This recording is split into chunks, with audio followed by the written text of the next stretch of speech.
പ്രതിപക്ഷ നേതാവ് V D Satheesan നയിക്കുന്ന പുതിയുഗ യാത്രയ്ക്ക് ഈ മാസം 23-ന് അടിമാലിയിൽ സ്വീകരണമൊരുക്കും.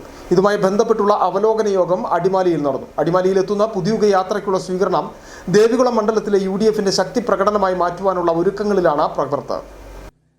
നിയമസഭാ തെരഞ്ഞെടുപ്പ് തൊട്ടരികിൽ നിൽക്കെ പ്രതിപക്ഷ നേതാവ് വി ഡി സതീശൻ നയിക്കുന്ന പുതിയുഗ യാത്രയ്ക്ക് നൽകുന്ന സ്വീകരണം UDF പ്രവർത്തകർക്കിടയിൽ ആത്മവിശ്വാസവും ആവേശവും ജനിപ്പിക്കുമെന്നാണ് നേതൃത്വത്തിന്റെ കണക്കുകൂട്ടൽ. പുതിയുഗ യാത്രയ്ക്ക് ഈ മാസം 23-ന് അടിമാലിയിൽ സ്വീകരണമൊരുക്കും. ഇതുമായി ബന്ധപ്പെട്ടുള്ള അവലോകന യോഗം അടിമാലിയിൽ നടന്നു. KPCC vice president Roy K Paulose യോഗം ഉദ്ഘാടനം ചെയ്തു. ജാഥ കാസർഗോഡ് നിന്ന് ആരംഭിക്കുമ്പോൾ എന്താണോ UDF ആഗ്രഹിച്ചത്, ജനങ്ങളുടെ ഒരു മനസ്സും വികാരവും ഞങ്ങൾക്ക് അതിനെ സംബന്ധിച്ചൊരു കൃത്യമായ ധാരണയുണ്ടായിരുന്നു. കേരളത്തിലെ ജനങ്ങൾ പിണറായി സർക്കാരിനെതിരായിട്ടുള്ള വളരെ വലിയ പ്രതിഷേധത്തിലാണ്.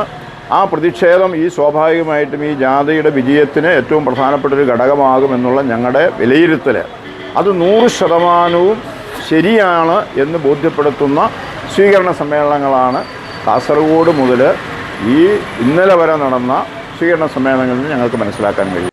MP സൈനുദ്ദീൻ യോഗത്തിൽ അധ്യക്ഷത വഹിച്ചു. നിരവധി നേതാക്കൾ യോഗത്തിൽ പങ്കെടുത്തു. അടിമാലിയിലെത്തുന്ന പുതിയുഗ യാത്രയ്ക്കുള്ള സ്വീകരണം ദേവികുളം മണ്ഡലത്തിലെ UDFന്റെ ശക്തി പ്രകടനമായി മാറ്റുവാനുള്ള ഒരുക്കങ്ങളിലാണ് പ്രവർത്തകർ. സർക്കാർ വിരുദ്ധ വികാരവും വിമർശനവും കൂടുതൽ ആളുകളിലേക്ക് എത്തിക്കുവാനുള്ള വേദിയായി പ്രതിപക്ഷ നേതാവിന്റെ പുതിയുഗ യാത്രയെ നേതാക്കളും പ്രവർത്തകരും നോക്കിക്കാണുന്നു. City vision, Adimali.